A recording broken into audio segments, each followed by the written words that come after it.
Gulf Queen Bakery. So, galing ako ng work nito at ako'y nagugutom. Madami silang variety ng mga tinapay. Para siyang manakish. Pero hindi manakish. Tingnan mo si brother. O, ilalagay sa unan, ilalagay sa mainit, yung sa ilalim.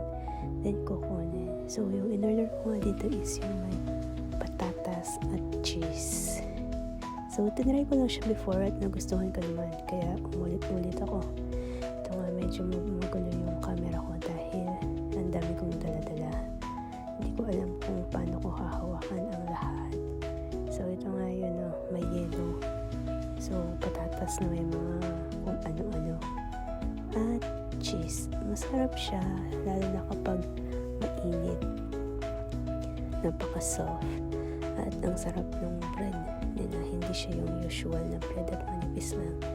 Ito nga at ako'y kumagat-kagat na dahil sobrang gutom ko na. Masarap talaga siya.